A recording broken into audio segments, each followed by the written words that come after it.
Good morning friends. आज अपन पढ़ेंगे TIR, total internal reflex. देखो नाम से ही मतलब है, टोटल मतलब कुल, इंटरनल मतलब अंदर का अंदर ही, रिफ्लेक्शन का मतलब परावर्तन। जब प्रकाश की किरण का पूरा भाग उसी माध्यम के अंदर रिफ्लेक्शन हो जाता है, परावर्तन हो जाता है, इसे अपन बोलते हैं TIR, पूर्ण आंतरिक परावर्तन। पूर्ण आंतरिक परावर्तन को समझने के लिए अपन इस डायग्राम की ओर चलते हैं और इसको ब्रीफली और क्लियरली देखते हैं। देखिए इस डायग्राम में ये जो मीडियम है वो क्या है, डेंसर है। अपन मान लेते हैं कि ये जो मीडियम है वो डेंसर है, और डेंसर मीडियम से मतलब सघन माध्यम से यदि कोई प्रकाश की किरण विरल माध्यम में जाती है तब वह अभिलंब से दूर हटती है। तो यहां पे देखिए रेज नंबर फर्स्ट के लिए ये जो लाइट का सोर्स है लिख देते हैं, लाइट सोर्स।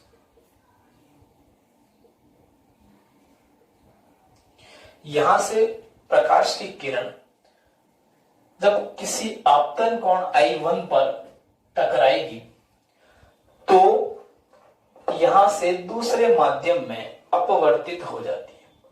तो ये अपवर्तन कोण R है, ये अपवर्तन कोण R आपतन कोण से अधिक होगा, क्योंकि सघन माध्यम से जब कोई प्रकाश की किरण विरल माध्यम में पहुंचती है तब वह अभिलंब से दूर हटती है। जैसे जैसे आपतन कोण का मान बढ़ाया जाए तो उसके संगत अपवर्तन कोण का मान भी बढ़ता जाता है। मतलब I1 और I2 में यदि I2 को आपने थोड़ा सा बढ़ा दिया तो उसके करस्पॉन्डिंग R2 का मान R1 से अधिक हो जाएगा, अर्थात ये अभिलंब से कुछ ज्यादा आगे की तरफ मुड़ जाएगी। यदि आपतन कोण मतलब इंसिडेंस एंगल का मान इतना कर दिया जाए कि अपवर्तित किरण दोनों माध्यम के प्रत्यकारी तल के समानांतर निकल जाए, ये जो रेज निकल रही है, अर्थात अपवर्तन कोण का मान 90 डिग्री हो जाए, तो उस आपतन कोण को क्रांतिक कोण कहते हैं, जिसे थीटा ऑफ C से रिप्रेजेंट करते हैं, थीटा ऑफ C से प्रदर्शित करते हैं।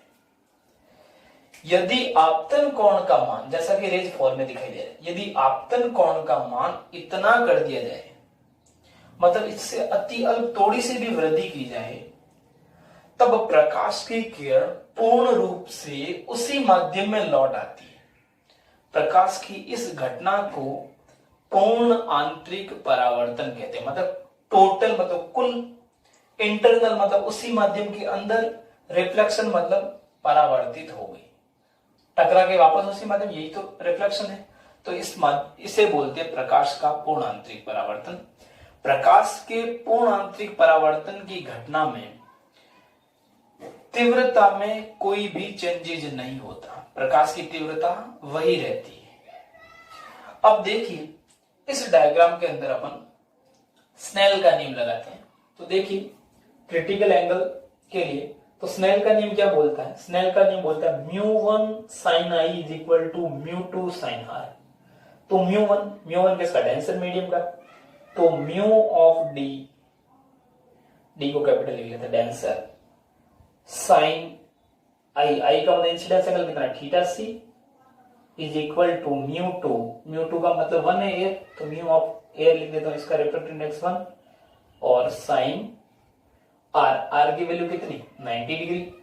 तो यहां से mu of D sine theta of C is equal to 1, तो यहां से साइन थीटा ऑफ C क्या मिल जाएगा, sine theta of C is equal to 1 upon mu of D.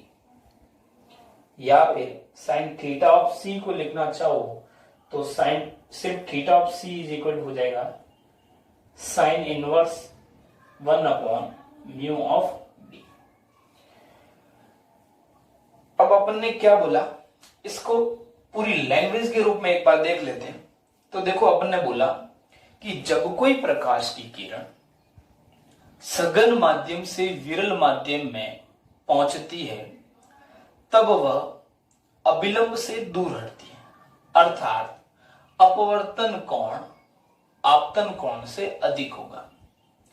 यदि आपतन कोण का मान बढ़ाया जाए तो उसी के संगत अपवर्तन कोण का मान भी बढ़ता रहता है।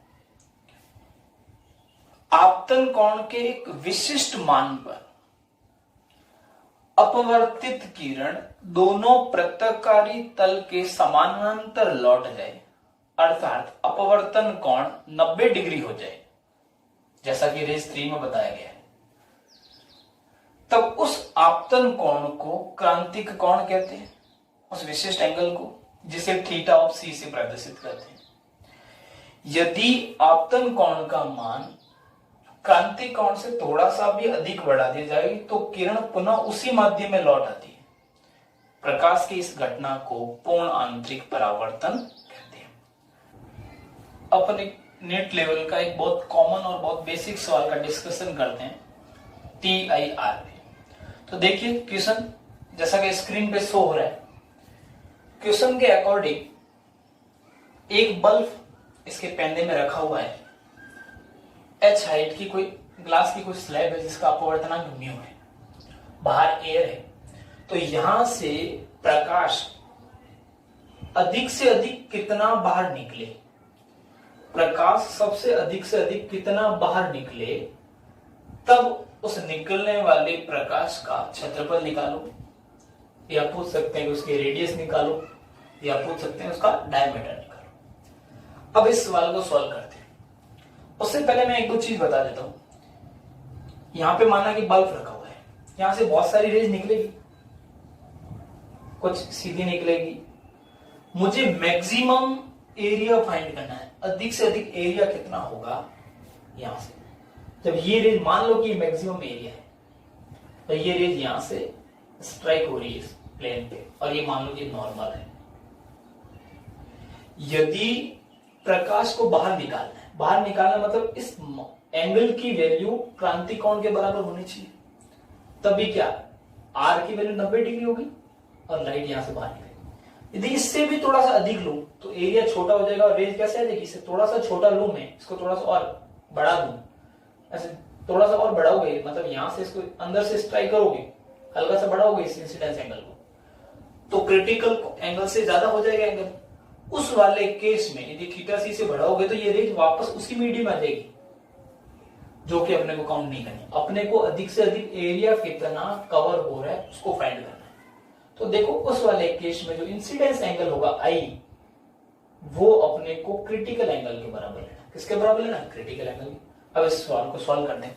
तो यहां से सबसे पहले साइन थीटा लगाते हैं इस वाले ट्रायंगल में।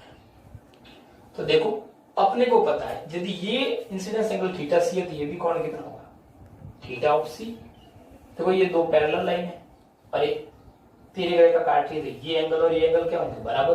तो यहां से साइन थीटा सी जो मिलेगा मुझे, साइन थीटा सी क्या होता है? साइन थीटा होता है लंब बटा कर्ण, थीटा के सामने वाली भुजा लंब और कर्ण, कर्ण मतलब ये वाली भुजा। कौन सी? इसको मैं दे देता हूं ऑब्जेक्ट कोई O है, इसको नाम दे देता हूं मैं P, तो ये OP दूरी। तो यहां से अपन OP दूरी फाइंड करते हैं। तो OP दूरी कैसे निकालोगे? कर्ण कैसे निकालोगे? कर्ण निकालोगे इसका स्क्वायर प्लस इसका स्क्वायर। तो देखो कर्ण होता है आधार का स्क्वायर प्लस लंब का स्क्वायर, तो यहां से R square plus H square. तो ये OP दूरी मिल जाएगी मुझे root of R square plus H square. इसकी वैल्यू यहां पुट करूं तो यहां से मुझे साइन थीटा सी मिल जाएगा R upon R square plus H square का रूट। ये चीज मिली। अपने को पता है जब इंसिडेंस एंगल क्रिटिकल एंगल क्रांतिक कोण के बराबर था तब एक रिलेशन पढ़ा था आपने अपवर्तनांक। तो आपने पढ़ा होगा कि sine theta of C is equal to 1 upon mu D, denser medium का रिफ्रैक्टिव इंडेक्स। ये और इस वैल्यू को अपन बराबर कर देते हैं। इन दोनों वैल्यू को मैं बराबर कर दूं तो मेरा आर में रिलेशन मिल जाएगा। तो देखो 1 upon mu of D is equal to R कोष्टक R square plus H square का रूट। स्क्वायरिंग बोथ साइड, दोनों तरफ वर्क कर दो, तो यहां से वर्क कर दो, स्क्वायर हट जाएगा इंटू 1, तो यहां से मिल जाएगा R square plus H square is equal to, ये आर स्क्वायर हो जाएगा, ये म्यू ऑफ डी का होल स्क्वायर हो जाएगा, तो यहां से ये म्यू ऑफ डी का whole square plus into R square, mu of D का whole square into R square. अब इसको थोड़ा सॉल्व कर देते हैं, तो आर को उधर ले जाओ, तो H square is equal to mu of D का whole square into R square minus R square. R square क्या ले लो, कॉमन, तो जैसे ही आर स्क्वायर कॉमन ले लो इस टर्म्स में, तो हो जाएगा H square is equal to R square common ले लिया, तो यहां से हो जाएगा म्यू ऑफ डी का होल स्क्वायर माइनस 1। मुझे क्या चाहिए थी, वो रेडियस चाहिए, जैसे अधिकतम एरिया फाइंड हो, या वो डायमीटर चाहिए, या वो क्षेत्रफल चाहिए। मुझे मतलब क्या चाहिए, आर चाहिए, तो यहां से आर की वैल्यू हो जाएगी, तो R square is equal to H square बट्टा म्यू ऑफ डी का होल स्क्वायर माइनस 1, तो यहां से आर मिल जाएगा अपने को एच बट्टा under of mu of D का होल स्क्वायर माइनस 1। ये एकदम बेसिक कॉमन क्वेश्चन है। अब यहां से मुझे रेडियस मिल गई, अब पूछा कि डायमीटर, तो डायमीटर क्या होता है, आर और आर 2r, तो इसको 2 से मल्टीप्लाई कर दो। यदि पूछ जाएगा एरिया कितना फाइंड होगा, मैक्सिमम एरिया, तो एरिया क्या होता है पाई आर स्क्वायर, तो पाई से मल्टीप्लाई कर देना इस वाले वैल्यू से, तो अपने को एरिया भी मिल जाएगा। तो इसको 2-3 तरीके से क्वेश्चन को पूछा जा सकता है।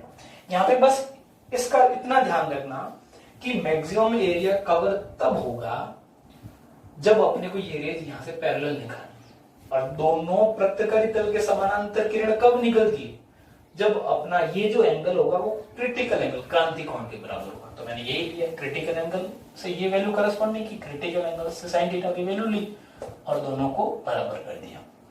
Thank you.